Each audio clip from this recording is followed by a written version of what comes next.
Presenting Orson Welles as The Third Man. The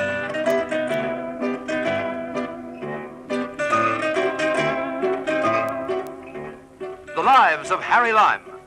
The fabulous stories of the immortal character, originally created in the story The Third Man, with zither music by Anton Karas. The police of Milan, like the police of any other town in the world, can sometimes be mistaken. And when they got certain mistaken ideas about me, I didn't stay around to put them right. I thought it'd be simpler just to leave town. So I took the morning train down to Genoa and had lunch at Enrico Ricciardi's. Ricciardi himself brought me brandy after lunch, compliments of the house to an old customer. And when we both had our backs turned, a fly lit on the edge of the glass. Then it wandered off drunkenly along the tablecloth, and I took up a newspaper from the neighboring table, folded it, and swatted. I missed the fly, but I saw the ad printed at the top of one of the columns in the back of the paper. Wanted, it read, wanted multilingual publicist to promote young lady, 23. As I translated that into English, it meant that they wanted somebody who knew a few languages. Well, I did. As for promoting a young lady of 23, I might be qualified there by inclination and by experience. So I topped off the brandy, said so long till later to Ricciardi, and went out to the street, dodged the streetcars, and started up the hill. The advertisement had given an address. The street happened to be one I knew, overlooking Genoa Harbor, on the hill above Ricciardi's.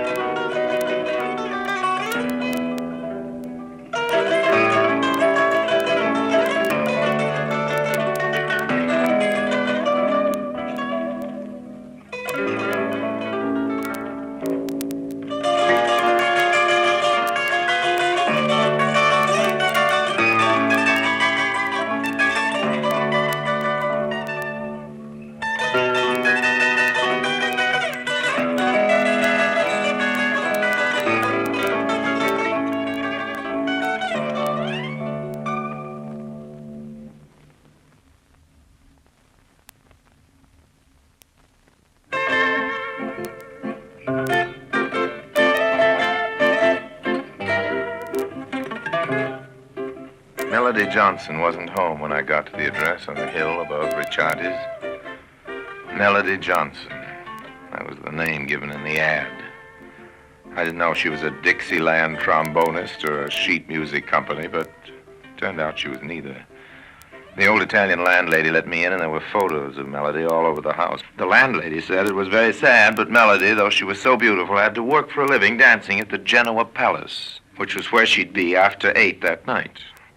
I took another look at those pictures, took pity on Melody, and made my plans for after 8 in the evening.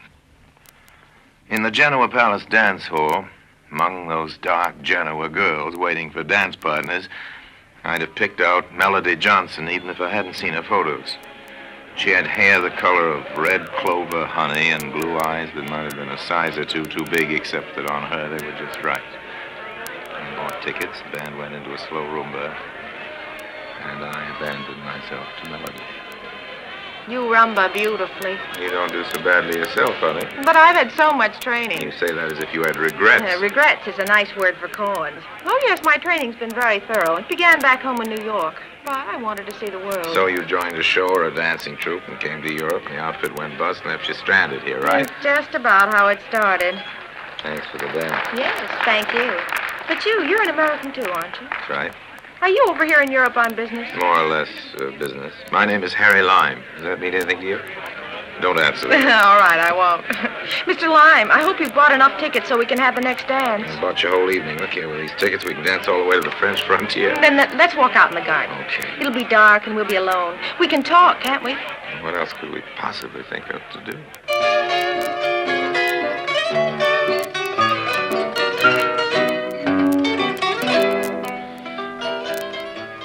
Well, we actually got down to business after a while.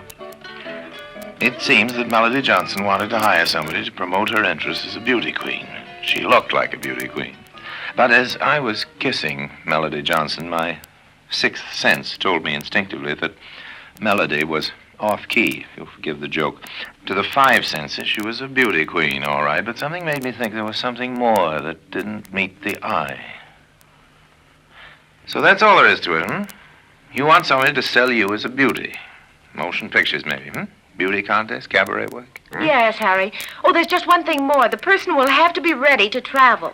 Oh, when and where? Very soon. Very, very soon. As to where, well, I'll tell you that when you've told me you'll take the job. Will you take it, Harry? Well, Melody, suppose you give me a day to think it over.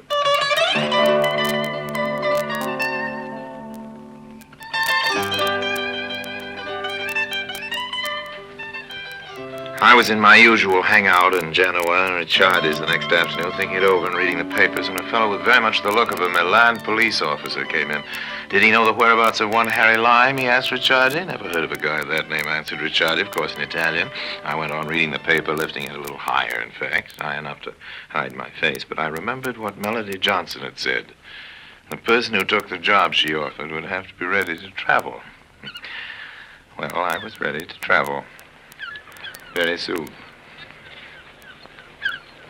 Goodbye to Genoa. Thank heavens. Ooh, that awful job in the dance hall. Arrivederci, Italia. No, not goodbye to Italy, Harry. No? Not quite. The ship stops at Naples on the way. That's right, and then Alexandria. Then where? Cairo. Cairo. That's because of the beauty contest, Harry. You want to be Miss Pyramids of Giza? Because of the honor and the publicity value.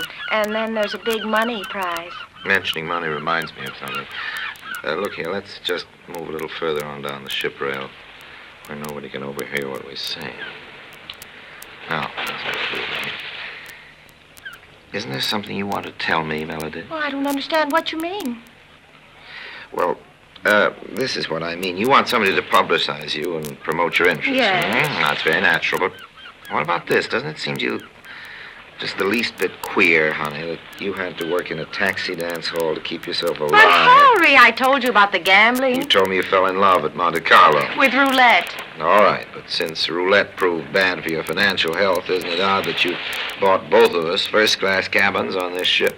Very deluxe accommodation. No, Harry, it's not odd at all. Oh, it is. There was nothing else available. All the other space on the ship was sold.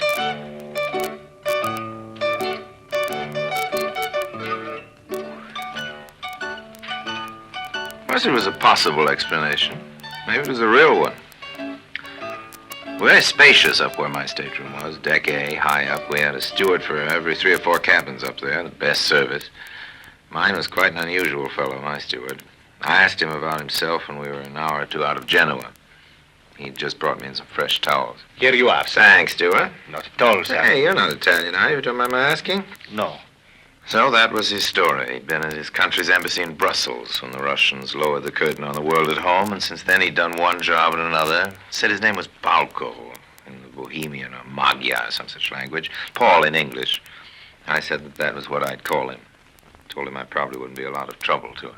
But whatever you will require, sir, I will be at your service, naturally. Oh, thanks. I only mean, Paul, I expect to be out of the cabin most of the time. By the way, if I'm needed, messages, anything of that sort, you probably better try the vicinity of a passenger on upper B deck. That's where I'm likely to be. The passenger's name, sir? A young lady, Miss Melody Johnson. I'm sort of employed by her, as you might say. Can that be true? Well, you say that as if it meant something to you. It is only... I have, of course, heard of Miss Melody Johnson, the beauty queen of Monte Carlo, I believe. That's right. She was. So then, sir, you are a very fortunate man to know her, to be employed by her. I'm told she's a very beautiful woman. Yes. You've never seen her yourself? I have never seen her, but she has been described to me.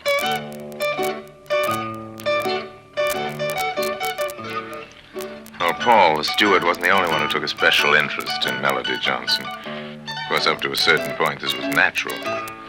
Melody was probably the most beautiful girl afloat. How nice it is up here on the deck.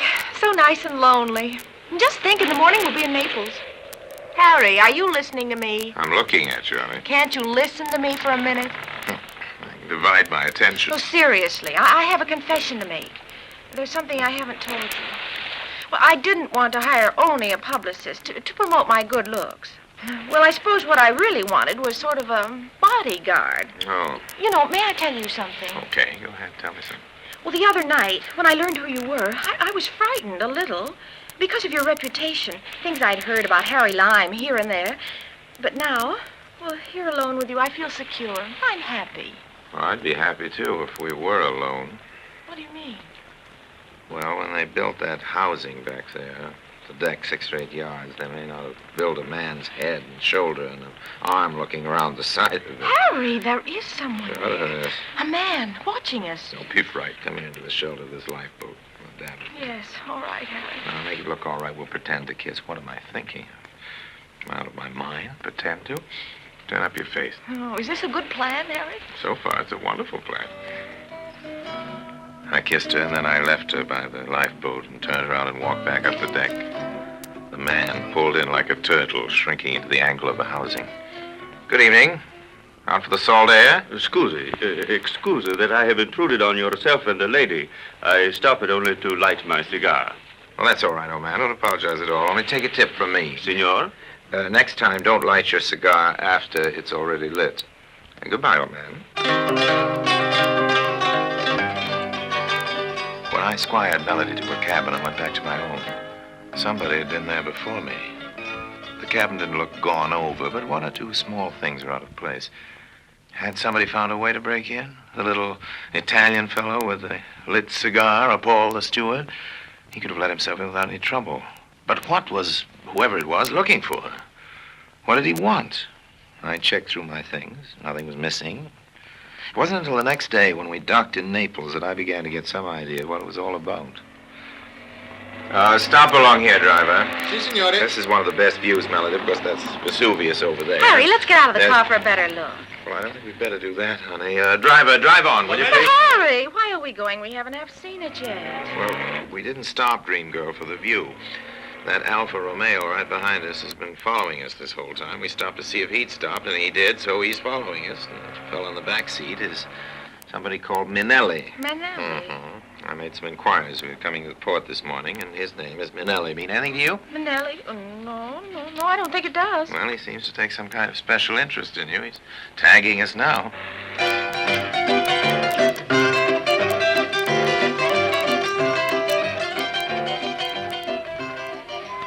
Well, Melody, since we couldn't manage to lose Mr. Minelli by car, maybe we can do it by foot. Well, I know what he wants, Harry. I may as well admit it. Now, wait a minute. You know what he wants?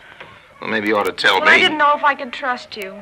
You better trust somebody. Oh, I've been so scared. I haven't known what to do ever since I've had them in my possession. Ever since you've had what in your possession? The pearls of Bohemia. The pearls of Bohemia. I have them in my handbag now. The pearls of Oh, if we Bohemia. only get away from Minelli somehow. I'll tell you all about it. Well, I wish you would, honey.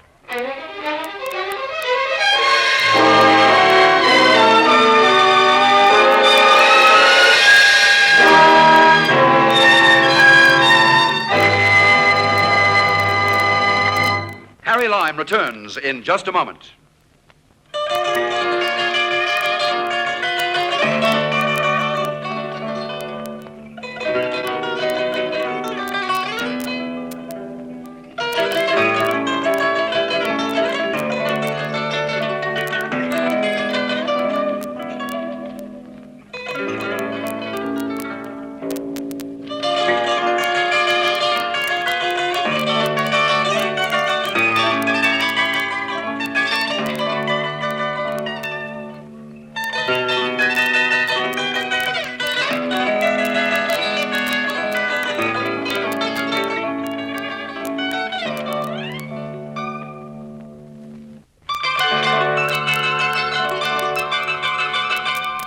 As the ship pulled out of Naples for Alexandria that afternoon, there was a tea dance on the lounge.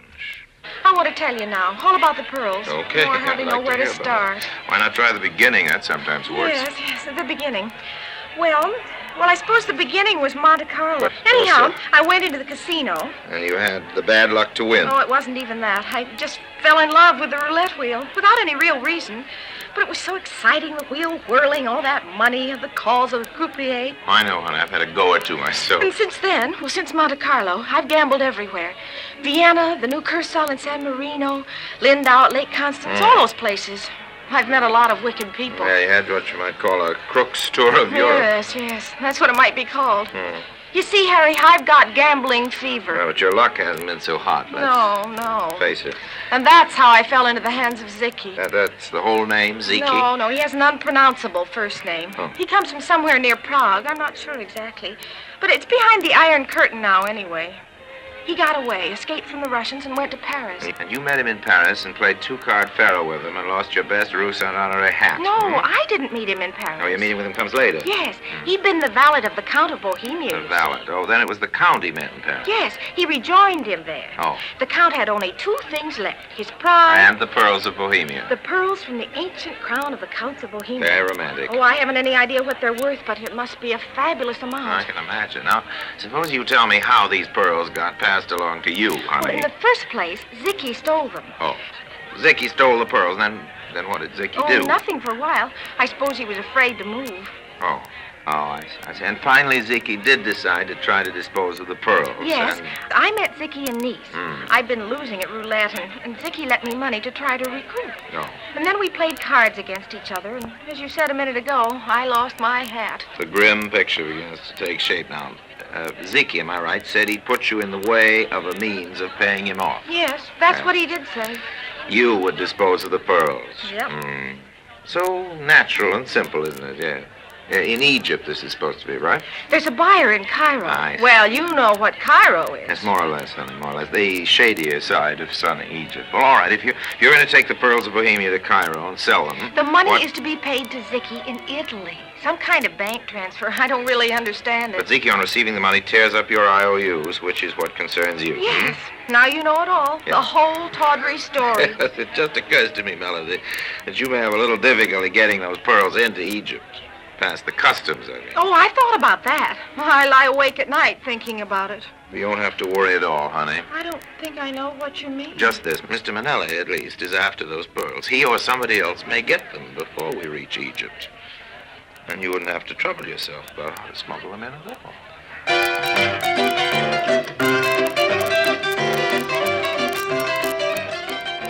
Well, we talked on a little longer without any tangible result. She didn't feel, understandably, that losing the pearls to Manelli was the right solution to her problem.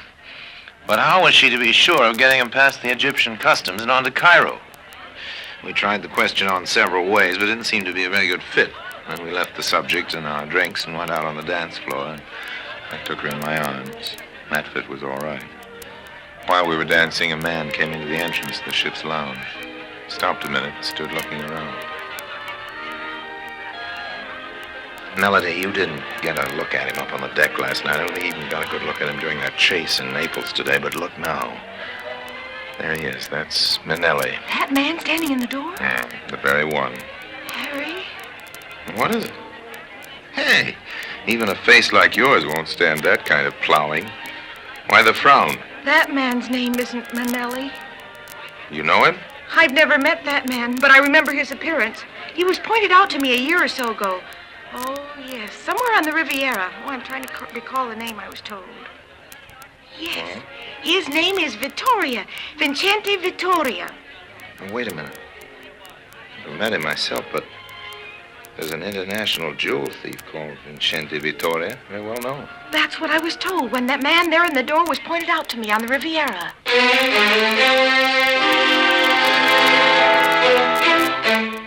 Vincente Vittoria saw Melody and me and turned on his heel and disappeared. I left Melody in the lounge, but supplied myself with the key to her cabin.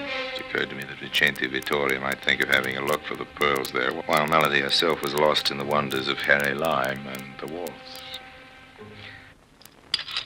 The door was locked, but I don't think Melody's stateroom was just as she'd left it.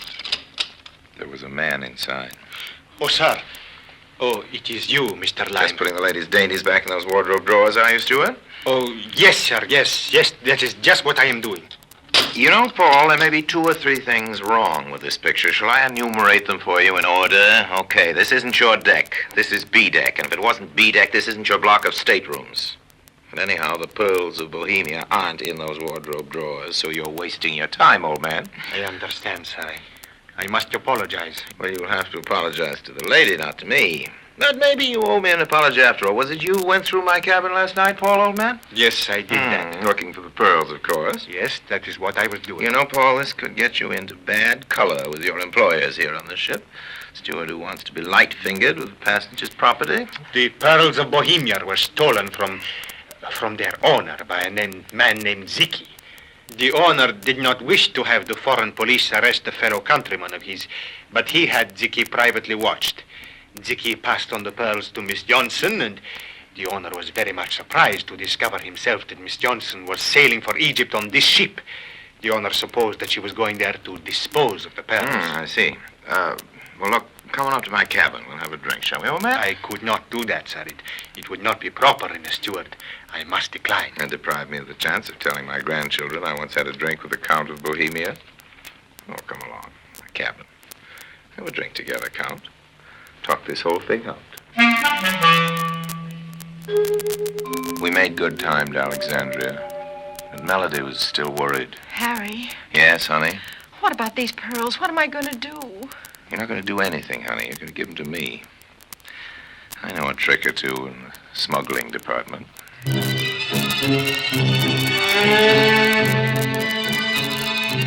Mind if I take this stool here beside you? The use of the bar is a free to all. There isn't any need for us to be too polite to each other, Mr. Manelli, or should I say Vittoria? My business with you is business.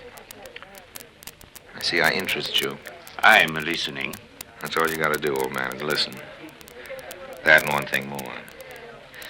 That one thing more is pay me 2,000 Egyptian pounds. And believe me, I'm giving you a cheap price. I haven't any opportunity here on shipboard to find out the real value of the pearls of Bohemia.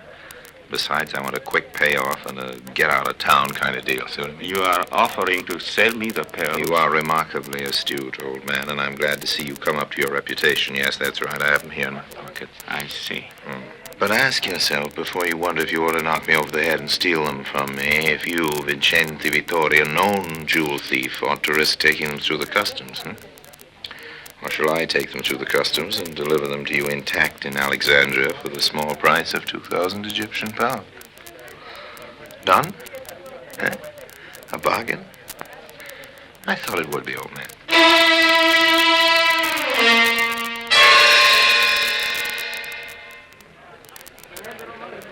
Have you anything to declare, Mr. Lime? To the Egyptian customs? Well, my dragoman there's got my bags, but you'll find nothing dutiable in them. I have these pearls, though. Here, see? 16 or 20 of them. What is their value, Mr. Lime? Oh, not much. A few of your Egyptian piastres. You can see for yourself they're not real. Imitation.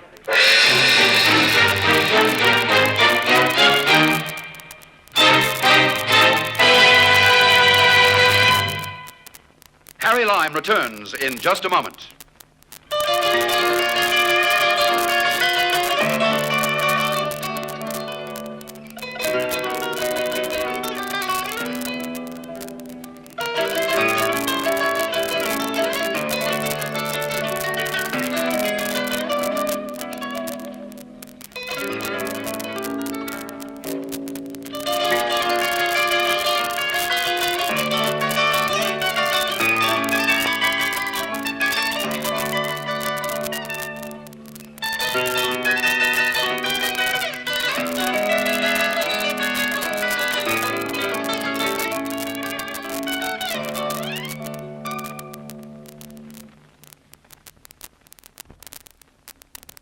And now, Harry Lime.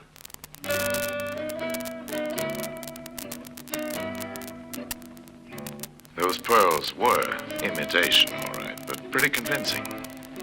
Convincing enough anyhow to deceive an expert like Vincenti Vittorio. He was an honest man of his particular sort and promptly paid me the 2,000 Egyptian pounds when I turned the pearls over to him at a little sidewalk cafe in Alexandria. The pearls ought to have been convincing, of course, because they were made for a very special use. When Mrs. asked to build some such lady, goes to the opera with a couple of 100 carats of diamonds on her fingers, they're very likely to be paste. Perfect duplicates, fine imitations, and the real diamonds stay locked up at home or in the bank. That's what fellows like Vincenti Vittorio have done to the world of the upper classes, and the world of Bohemian counts is just about the same. So it happened that Count Paul of Bohemia had in his steward's locker the imitation set that matched the real pearls of Bohemia. When I got the real pearls from Melody, well, I just traded. Melody had said, you remember, that Count Paul had only two things left, his pride and his pearls. He kept his pride, and I thought he might just as well have the pearls, too. Now, all of this left me somewhat under obligation to Melody. I know quite a few people in Cairo, so I may have had something to do with her being voted Miss Pyramids of Giza. The prize money got her out of debt to that fellow Ziki anyhow, and then there was the dough I got from Victoria for the phony pearls. Melody and I had a lot of fun spending those 2,000 Egyptian pounds, but that, as the fellow says, is another story. So long for now, and remember, all that glitters is not gold, but it ain't hay either.